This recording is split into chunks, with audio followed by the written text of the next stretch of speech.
1959 সালের জুলাই মাস চীনের ঝেজিয়াং প্রদেশের ছোট্ট শহর রুইয়ানে জন্ম নেয় এক শিশু। তার নাম রাখা হয় লি কিয়াং। তখনকার চীন আজকের মতো শক্তিশালী ছিল না। দেশটি অর্থনৈতিকভাবে দুর্বল, রাজনৈতিকভাবে কঠিন সময় পার করছিল। ছোটবেলা থেকেই লি কিয়াং ছিলেন শান্ত স্বভাবের। তিনি খুব মনোযোগ দিয়ে পড়াশোনা করতেন। যে পরিবারে তিনি বড় হয়েছেন সেখানে শৃঙ্খলা ছিল সবচেয়ে বড় শিক্ষা। কৈশোরে তিনি বুঝে গিয়েছিলেন চীনকে বদলাতে হলে রাজনীতি ও প্রশাসনের ভেতরে যেতে হবে। তাই তিনি পড়াশোনা শেষ করে সরকারি প্রশাসনের দিকে নিজের পথ তৈরি করতে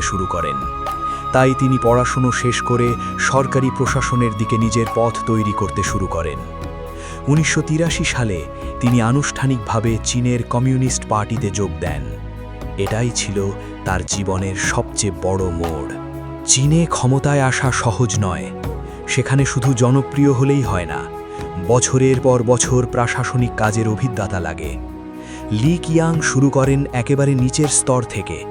প্রথমে স্থানীয় প্রশাসনে কাজ, তারপর শহর পরিচালনা, তারপর জেলা, তারপর প্রদেশ। তিনি ধীরে ধীরে নিজের দক্ষতা প্রমাণ করতে থাকেন। তার বড় শক্তি ছিল দ্রুত সিদ্ধান্ত নেওয়া। যেখানে অন্য কর্মকর্তারা দেরি করতেন, লি কিয়াং দ্রুত কাজ শেষ করতেন। এই কারণে উপরের নেতাদের নজরে পড়েন তিনি। একসময় তিনি ঝেজিয়াং প্রদেশে কাজ শুরু করেন। এই ঝেজিয়াং ছিল চীনের ব্যবসায়িকভাবে গুরুত্বপূর্ণ অঞ্চল। এখানেই তিনি শিল্প, ব্যবসা ও অর্থনীতির বাস্তব অভিজ্ঞতা অর্জন করেন। অনেকে বলেন এখান থেকেই তার রাজনৈতিক উত্থান শুরু। ঝেজিয়াংয়ে কাজ করার সময় তিনি ব্যবসায়ীদের সাথে ঘনিষ্ঠভাবে কাজ করেন।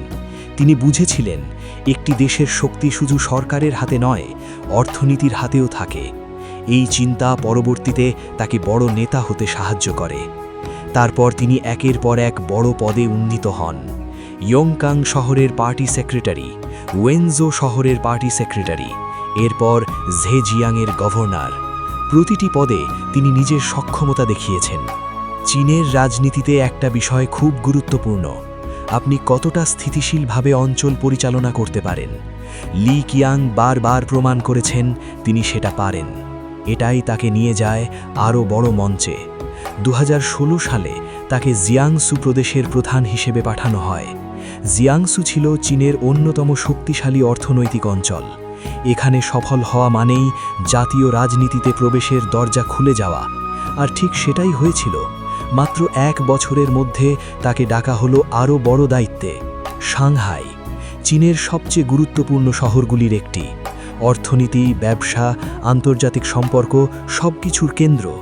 2017 সালে তিনি সাংহাইয়ের পার্টি সেক্রেটারি হন।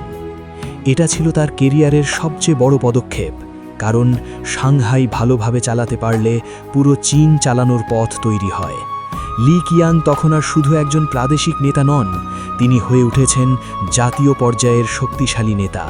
এবং ধীরে ধীরে তিনি চীনের সর্বোচ্চ নেতৃত্বের খুব কাছাকাছি চলে যান। কিন্তু সামনে অপেক্ষা করছিল আরও বড় চ্যালেঞ্জ, বিশ্বব্যাপী করোনা মহামারী। আর সাংহাই হয়ে উঠেছিল সেই সংকটের কেন্দ্র। সেই সময় লি কিয়াং কিভাবে সিদ্ধান্ত নিয়েছিলেন, কেন তাকে নিয়ে বিতর্ক হয়েছিল, এবং কিভাবে তিনি শেষ পর্যন্ত চীনের প্রধানমন্ত্রী হলেন। চীনের বর্তমান প্রধানমন্ত্রী লি কিয়াং। পার্ট 2, করোনা সংকট থেকে ক্ষমতার শীর্ষে। 2020 সাল। পুরো পৃথিবী তখন এক অদৃশ্য শত্রুর বিরুদ্ধে লড়ছে। করোনা ভাইরাস একের পর এক দেশকে থামিয়ে দিচ্ছে। মানুষ ঘরবন্দি, হাসপাতাল ভরা, অর্থনীতি থমকে গেছে। চীনও সেই ঝড়ের কেন্দ্রবিন্দুতে। আর সেই সময় সাংহাইয়ের দায়িত্বে ছিলেন লি কিয়াং। সাংহাই শুধু একটি শহর নয়, এটি চীনের অর্থনীতির হৃৎপিণ্ড। বিশ্বের সবচেয়ে ব্যস্ত বন্দরগুলোর একটি এই শহরে। যদি সাংহাই থেমে যায়, পুরো চীনের ব্যবসা ক্ষতিগ্রস্ত হতে পারে। করোনার সময় এই শহর চালানো ছিল বিশাল চ্যালেঞ্জ। প্রথম দিকে পরিস্থিতি নিয়ন্ত্রণে ছিল, কিন্তু পরে সংক্রমণ দ্রুত বাড়তে থাকে। লি কিয়াং কঠিন সিদ্ধান্ত নিলেন। পুরো সাংহাই লকডাউন করা হলো। কোটি কোটি মানুষ ঘরের ভিতরে বন্দী হয়ে গেল। রাস্তা ফাঁকা, বাজার বন্ধ, কারখানা বন্ধ, শহর যেন হঠাৎ থেমে গেল। এই সিদ্ধান্ত নিয়ে অনেক সমালোচনা হয়। অনেকে বললেন এটা খুব কঠিন সিদ্ধান্ত, অনেকে বললেন মানুষ কষ্ট পাচ্ছে। কিন্তু চীনের সরকারের মূল লক্ষ্য ছিল সংক্রমণ থামানো। লি কিয়াং সেই নীতিকে কঠোরভাবে বাস্তবায়ন করলেন। এখানেই তিনি কেন্দ্রীয় নেতৃত্বের চোখে আরও গুরুত্বপূর্ণ হয়ে ওঠেন, কারণ চীনে বড় সংকট সামলানোই একজন নেতার আসল পরীক্ষা। লি কিয়াং সেই পরীক্ষায় নিজের দৃঢ়তা দেখালেন। যদিও সাধারণ মানুষের মধ্যে অসন্তোষ ছিল, কিন্তু সরকারের উচ্চ পর্যায়ে দেখল এই মানুষ চাপের মধ্যে সিদ্ধান্ত নিতে পারে। এরপর 2022 সালে আসে বড় পরিবর্তন। চীনের কমিউনিস্ট পার্টির জাতীয় কংগ্রেসে লি কিয়াংকে দেশের সবচেয়ে শক্তিশালী নেতৃত্বের ভিতরে নিয়ে আসা হয়। এটা ছিল বড় সংকেত, মানে তার জন্য আরও বড় দায়িত্ব অপেক্ষা করছে। আর তারপর 2023 সালের মার্চ মাসে আসে সেই ঐতিহাসিক দিন। লি কিয়াং আনুষ্ঠানিকভাবে চীনের প্রধানমন্ত্রী নির্বাচিত হন। এটি চীনের দ্বিতীয় সর্বোচ্চ রাজনৈতিক পদ।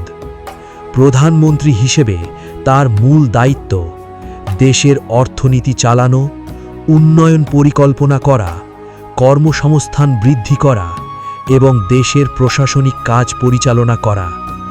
একটি ছোট শহরের ছেলে যে শুরু করেছিল স্থানীয় প্রশাসন থেকে, আজ পুরো চীনের সরকার পরিচালনার দায়িত্বে। এটা শুধু ক্ষমতার গল্প নয়, এটা ধৈর্য, কৌশল এবং দীর্ঘ রাজনৈতিক যাত্রার গল্প।